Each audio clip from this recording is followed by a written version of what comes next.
There's a plant that doubles in volume every 2 days under the right conditions. A single handful becomes 2 handfuls in 48 hours, and 4 handfuls in 4 days. By day 7, that single starting handful has multiplied into roughly 16 times its original volume. The growth rate is not an exaggeration, it is mathematics, and scientists describe this plant as one of the fastest growing organisms on Earth. This is Dr. Kenzo longevity. What makes the growth rate matter is the second number. This plant contains up to 45% protein by dry weight, depending on the species. For comparison, eggs are about 12% protein, beef is about 26%, and chicken is about 31%. That is not the same as saying this plant has more protein per serving than meat. The fresh plant is mostly water, and the dry weight measurement is what makes the number meaningful in scientific terms, once you account for that ratio. But once you understand that, the implication is striking. On a dry weight basis, this plant outperforms most foods humans currently use as primary protein sources. And this is not an incomplete protein of the kind you find in beans that needs to be combined with grains to be useful. This is a complete protein with all 9 essential amino acids in ratios that match what the human body actually requires. A single square meter of water surface, given 30 days of growth, can produce enough protein to feed a person for an extended period. No soil, no fertilizer, no tractors, no irrigation, no pesticides, no labor beyond harvesting, just water and sunlight. There's one more striking feature of this plant before we get to its identity. It also functions as a natural water purifier. The plant absorbs nitrogen, phosphorus, and several heavy metals from the water it grows in, converting agricultural runoff that would otherwise pollute rivers into edible biomass. That dual function, food production plus water cleaning, is the reason this plant has been studied for wastewater treatment in Bangladesh, India, and several Southeast Asian countries. The plant has been eaten safely in Southeast Asia for centuries, and recently a specific species of it received novel food approval in the European Union. In Thailand, this plant has long been added to soups and curries, and in Myanmar, it appears in traditional vegetable dishes. In Laos, Cambodia, and Vietnam, it has been part of subsistence diets for generations, harvested from rice paddies and used directly in family meals. The oldest written references to its cultivation appear in Chinese agricultural texts, going back roughly 2,000 years. It is described in those texts as a useful addition to fish ponds and rice paddies, an early observation that this plant supported the systems around it. NASA also studied this plant in the 1980s, looking for crops that could grow rapidly in confined space environments. Their researchers ranked it among the most promising candidates for life support systems, which is the highest endorsement an obscure food can receive from a space agency. There's also an Israeli company producing a powdered version of one species, marketed under a brand name and used in published human clinical trials. And yet, walk into any American grocery store and you will not find this plant on the shelf. Look at any pond in the United States, and you will see the same plant, growing wild, classified by most state agencies as a nuisance weed. That gap between a plant with regulatory food approval in Europe and the same plant treated as a problem in America is the genuine puzzle. It is the puzzle this video is going to walk through, with the actual mechanics rather than the conspiracy framing common online. A caveat up front, this video is not promising that one plant solves global protein shortage. It is also not telling you to harvest this plant from your local pond and eat it, because there are species, safety, and regulatory nuances I will walk through carefully. What this video does is explain what this plant is, what the published research actually shows, and how the regulatory situation in the United States really works.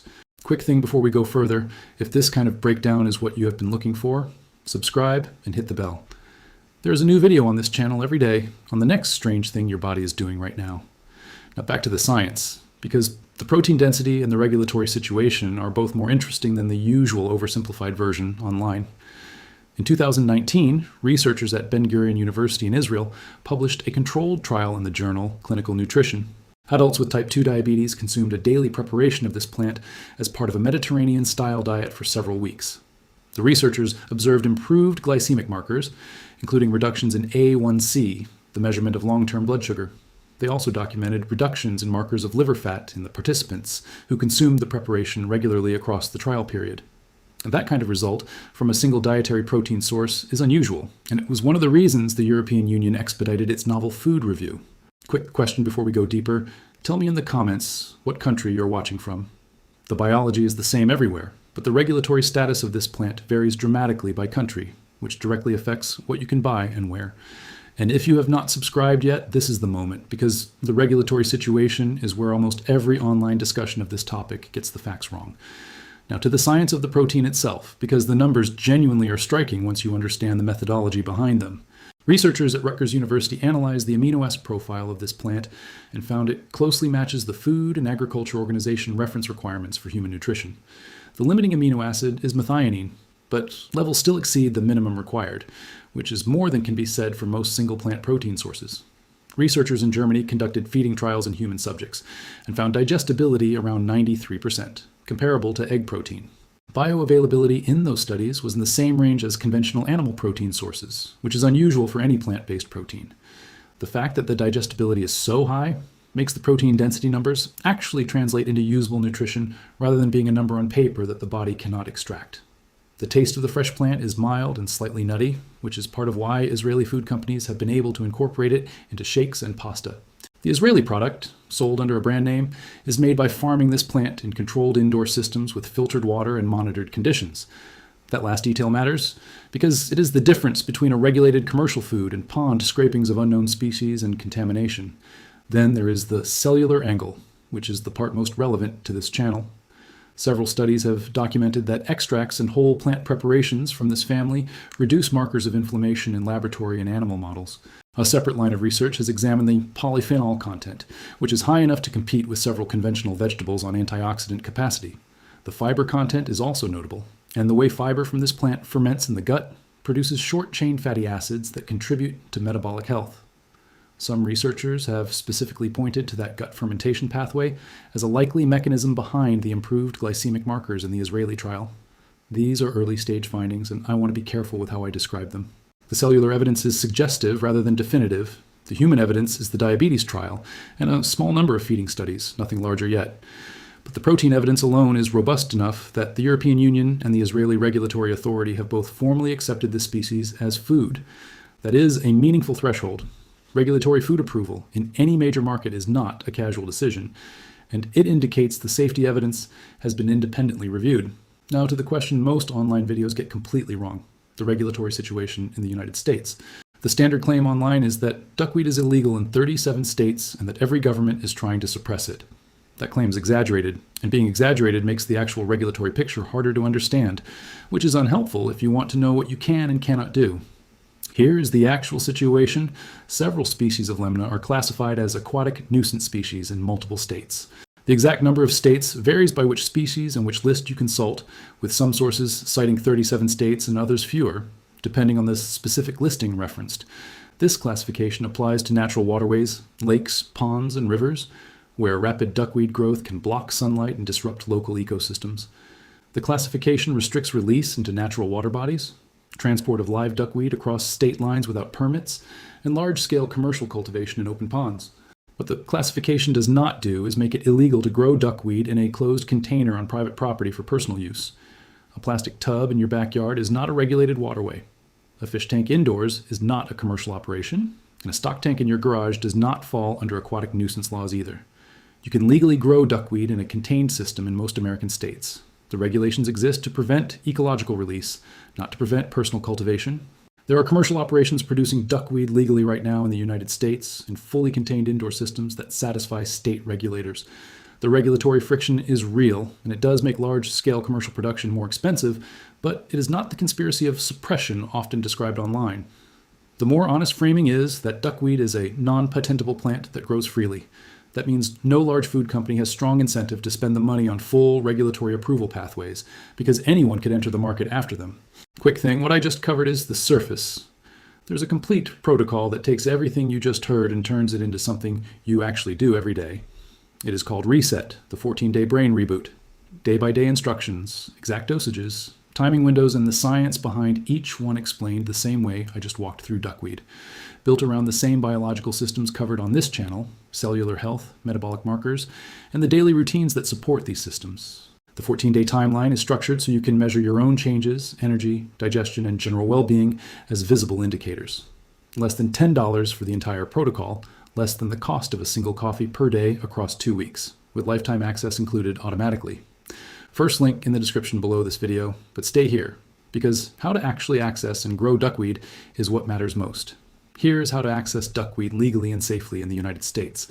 The simplest option is buying the Israeli Wolffia powder, which is sold online and ships internationally, made from controlled indoor farming with full food safety standards. A typical daily amount is 1 to 2 tablespoons of powder. added to smoothies, soups, or stirred into yogurt for a protein boost. The taste is mild and slightly grassy, and most people tolerate it well when mixed into other foods rather than consumed alone. The second option is growing it yourself in a contained system, which is legal for personal use in most states. A starter kit consists of a clean container, distilled or filtered water, and a starter culture of Wolffia globosa from a reputable supplier. Important point, do not harvest duckweed from outdoor ponds for consumption, because wild ponds can contain pathogens, heavy metal accumulation, and unidentified species that may not be food grade. The species identification matters. Wolffia globosa is the one with established food safety. Other duckweed species have not been through the same evaluation. Buy verified starter cultures from suppliers that specialize in aquaponics or aquatic plant cultivation. The cost is typically under $20 for enough culture to start a small system. The growing requirements are modest: indirect sunlight or basic grow light, temperature between 65 and 85 degrees Fahrenheit, and a small amount of nutrient solution. A 1 square meter water surface can produce roughly 1 kilogram of fresh material per month under good conditions, which is enough for steady personal use. The harvested plant can be dried in low heat and ground into a powder, added fresh to smoothies and soups, or stirred directly into other foods. Most people find the taste acceptable when mixed with stronger flavors, less so when consumed as the primary ingredient in a dish. This is a normal pattern for novel plant proteins. The same blending strategy works for hemp protein, pea protein, and most other newer entries. Quick observation: if you have made it this far, you already understand more about non-conventional protein sources than 90% of adults. The Reset Protocol takes that understanding and gives it shape over 14 days. First link in the description, less than $10 for the complete sequence. And if this kind of breakdown is what you have been looking for, subscribe. Now stay with me, because the honest limits of all this matter. Let me be explicit about what duckweed is and is not, because the gap between viral content and reality on this topic is large. Wolffia globosa is a legitimate, scientifically supported, regulatory-approved food source with genuinely high protein density and useful clinical evidence in humans. It is not a magic plant, it does not solve world hunger overnight, and it cannot be harvested from any random pond and eaten safely. The protein numbers are real for the dry weight of the right species under good growing conditions. Fresh weight numbers are much lower because duckweed is mostly water. The diabetes study from Ben-Gurion is real and well conducted, but it is one trial. The intervention also tested duckweed as part of a Mediterranean diet, not as a standalone intervention, which means untangling its specific contribution is harder than a clean, isolated effect. The water purification capabilities are real and useful for wastewater systems, but using sewage-processed duckweed for food requires careful, additional safety steps that most home setups cannot replicate. None of this makes duckweed less interesting. It just means the realistic version is more nuanced than the social media version suggests. 3 common mistakes I want you to avoid before changing anything tomorrow morning. Mistake 1, harvesting duckweed from local ponds for food, because wild ponds carry contamination risks and unknown species composition. Mistake 2, expecting protein supplementation alone to produce dramatic health changes, because total dietary pattern matters more than any single ingredient. Mistake 3, treating viral claims about government suppression as factual, because the regulatory picture is more boring and more navigable than the conspiracy version suggests.